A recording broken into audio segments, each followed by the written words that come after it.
Good morning, students. Today, after having completed the first 7 chapters, we launch ourselves into chapter 8 of Strategic Cost Management and Performance Evaluation. And the title of this chapter is Performance Measurement and Evaluation. It's a critical chapter. Now, if one were to have look at the first page of the chapter in the study material, the Jan 2019 edition, there is a chart which is given which displays clearly what are the different components that are being presented to the student from a knowledge acquisition perspective. For example, it states performance measurement and evaluation has different components: benchmarking, performance reports, responsibility center. Then we have divisional performance measures. Then there is this performance measurement in a non-profit kind of a sector. Then the divisional performance measures can be measured either in terms of financial related aspects or non-financial related aspects, which could be social, environmental, others as well. And how do all these things get aligned with the overall corporate strategy, by which I mean the vision, the mission, the objectives, etc. And certain aspects we would have learned in strategic management in our intermediate syllabus relating to critical success factors and key performance indicators. These are the different components that will be looked at. Now, before we move along the chapter in terms of what is a responsibility center and all, let us just try to pick up a small example and analyze to understand the practicalities involved. When we hear the term performance measurement and evaluation, as the title of the chapter goes, it's very clear in terms of communicating its meaning. The performance of a particular, you could say, a person, an entity, etc. Now, what would be the entity or a person technically called as? Would be the responsibility center. The moment a person has been assigned a responsibility, it becomes absolute must that one should measure whether the person or the unit has been able to discharge its responsibility as expected. This is what is meant by performance measurement. So we will have to have adequate systems built in place to be able to collect, summarize, and present the respective information about that particular person or unit referred to as a responsibility center, whereby the performance measurement leg of it is covered. So we have established certain standards to judge the performance of that particular responsibility center by. Certain standards have been set now based on past experiences, future expectations, because of the dynamic environment that we function in. Now, once these standards have been set, obviously we have to ensure that first, while I can say compare your performance, your actual performance against the standard, does it not then imply that if I should be able to compare my actual performance against my predetermined standards, certainly I must have some accounting system in place to be, or performance measurement system in place to be able to gather, collect, summarize, present the relevant information. Now, that information, once it is being presented, there is no use in merely presenting a data without being evaluated. Just imagine you present your answer sheet and it never stands evaluated. What is the sanctity you will attach to the process of a test itself?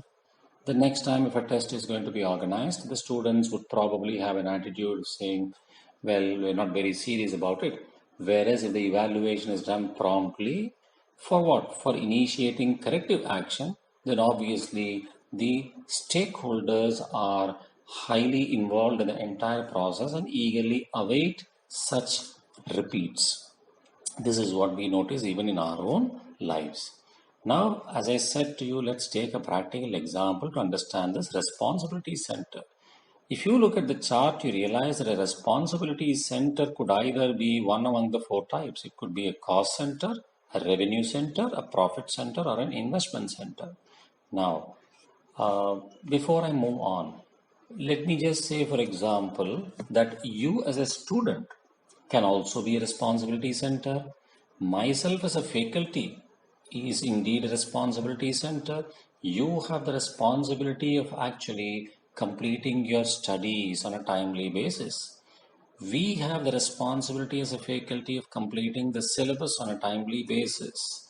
Now, just go a little further and see. From the responsibility center, of course, we must have adequate systems to measure whether you are discharging your responsibility appropriately, while we also discharge our responsibilities appropriately.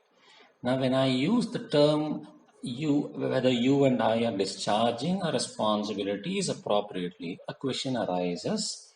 How do you measure, first of all, how do you say or reason it out saying, yes, the student has been able to discharge his or her responsibility appropriately, or the faculty has been able to discharge his responsibility appropriately? This logically takes us to the natural extension of trying to probably gauge one aspect. Should we, by which I mean, well, if it relates to the faculty, then it is a faculty, otherwise it is a student. Take, for example, the case of the student. Now, what is it that a student would be expected to undertake to be able to discharge the responsibility appropriately? When I give you a chapter and I say I've taught you and finish it, first, to clear the CA course, your objective, your strategy is to clear, your mission is to clear the CA course as quick as possible. Now, is that sufficient enough for you to be able to take the examination? Should you not concretize your strategy or your vision into, let us say, concrete goals or something which is measurable so that you are able to watch out your progress on a regular basis and initiate corrective action if there are any lapses that you notice? Now, the answer would certainly be yes. If the answer certainly is yes, then first you should know, depending on the objective that you've set of clearing, what are those essential elements that you will have to basically execute for you to be able to achieve your goal. So if those particular aspects are addressed successfully, you would not need to take any additional steps that will automatically lead you to your goal. Now, for example, if I were to ask you, since you've said your objective is to clear CA, what is it that you consider as one or two significant aspects that you must concentrate on so that for sure you will become a CA? Now, let us say one of you answer, watching a movie in a theater every day consistently. Would that be actually something that you will be able to digest? Certainly not. Suppose someone were to tell, well, if I can ensure that I am able to spend 3 to 4 hours a day reading good novels, well, that will certainly go to enhance the language skills of yours, but certainly not the ability to clear CA, correct? Because you need certain other traits as well. If one of you were to tell, probably these are the two that I would like to ensure. One is hard work, which is very good. And two, you say consistency, because there is no use in actually working extremely hard for a day and then resting for the next 1 month, suddenly popping out of your bed and reading 1 or 2 more days for probably 14 hours a day you clock, and then again you're off the study mode for another 14 days. That's something which is extremely volatile or eccentric. Now, that type of a behavior is not what we expect. So no doubt there must be hard work, but it should also be backed by something which is termed as consistency. Though that would be kind of a double-edged sword that a student possesses. So everyone probably, when they hear this answer being given by one of you, would readily accept that yes, we all agree to this answer, that hard work and consistency are two critical inputs that we need, which is what in our case can be understood as something like a critical success factor to help you become a CA. Now, well, in businesses, you might have several different critical successful factors which are there. For example, in the ready-made garment industry, you could say the kind of variety or the designs is very essential. Whereas if you talk about school uniforms, would be very much be concerned about the variety of designs in ready-made garment industry specifically. Yes, in your ice cream industry, are you able to actually introduce a variety of flavors? Probably yes.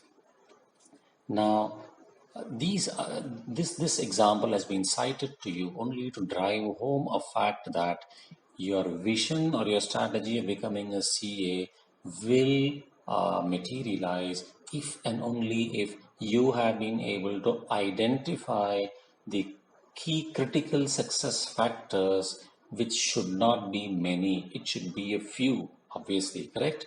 Because that should be a manageable lot. There might be several factors which might be responsible, which you would want to succeed in, but critically it would be, for example, as we mentioned, hard work and consistency. Now, so we are able to understand at this stage that just by proclaiming that I want to become a CA is meaningless. People will not be able to understand. If I were to talk to you just like that, you would not be able to understand. But then when I lower the strategy from a macro perspective to a stage lower, where I say the critical success factors would be consistency and hard work, you are able to better visualize the achievement of your strategy. You feel, yes, I think I'm now able to understand that vague thing becoming a CA because these two limbs are making me understand things a little better. Now, just by trying to understand that yes, there is a consistency and there is a hard work, and if you have an examination 1 year down the line, do you think just by understanding this consistency and hard work and going to bed, or you're reading on and off, will you be able to be sure that yes, you have prepared pretty well for your examination? Again, another doubt arises in the mind, or probably a firm thought arises in the mind that I think I'm running a big risk because I really do not know the pace at which I am progressing. This naturally extends us to the next linkage, which is how do I ensure that yes, this consistency and this hard work is being maintained? So you might, for example, want to now state that, well, every day I should be slogging, correct? Now, every day I should be studying tries to basically explain the concept of this consistency a little more. People will be able to better understand now the meaning of consistency. Oh, I see. So consistency, I thought probably would be reading once in 2 3 days, but now it is being explained that no, it's a daily feat as far as CA is concerned. Well, that's now a little more clear. Now, what is the significance of this hard work? How do I know whether I'm indeed working hard? Minimum, I mean, if a student is in articleship mode, you must actually sit and study for probably 3 to 4 hours a day. And if not in articleship, let's say Sundays and study leave, you should be clocking about 12 hours a day. Then you understand that, well, what is the real purport of this hard work? It is not something like just sitting with a book for about an hour and getting away thinking, yes, I have worked very hard. While I say these things, please underline that I am not at all trying to indicate that 12 hours of hard work is much better than 2 hours of more qualitative work. Okay, please do not misinterpret my statement. I am indicating one and only one thing. 12 hours, if you sit and do, it must be qualitative work. Okay, not at the compromise of quality, just like what we ensure in cost reduction vis-a-vis cost control that we learned earlier. Okay, so we are now at this stage able to better understand as a student what are the core essential elements. So to start with, we initially started with the vision, which is quite vague. we made it a little more concrete and reachable to the mass by introducing the consistency and the hard work. Stage 2, we got into a stage where we have made it amply clear to the student that consistency means daily work, and which is a 7 day effort, and your hard work means, let's assume, 4 hours, 3 to 4 hours on working days, other days typically 12 hours. Now you know the quantum of your effort. So we have actually converted something which was quite vague, which is just becoming a CA, to something which is measurable ultimately in terms of, am I working all the 7 days? Tick mark, yes or no. Each day, am I clocking at least 3 to 4 hours if I was working? Yes, no. And if I was not working, am I clocking 12 hours of qualitative work? Yes, no. Now, this is the stage finally we have reached where we are able to measure our performance, which is where we started our discussion: performance measurement and evaluation. And now we sit back and think, well, 6 days a week I am on articleship, and those 6 days I have not been able to clock 4 hours all the 6 days. I have been able to clock only 2 hours on 5 days. One day I was able to clock 4 hours. Am I happy? Not happy? How is my progress? Whereas on Sunday I have been able to clock 12 hours. I am happy with my progress as per my plan. That is the evaluation part. So with regard to the non-working days, you don't have nothing much more to achieve, except if you feel that you could possibly invest another 1 hour without getting tired. Then you could make the 12 as a 13, which all the time trying to say, look out for the scope for continuous improvement to whatever extent possible, which we have again learned as part of our Kaizen costing and so on and so forth in the past.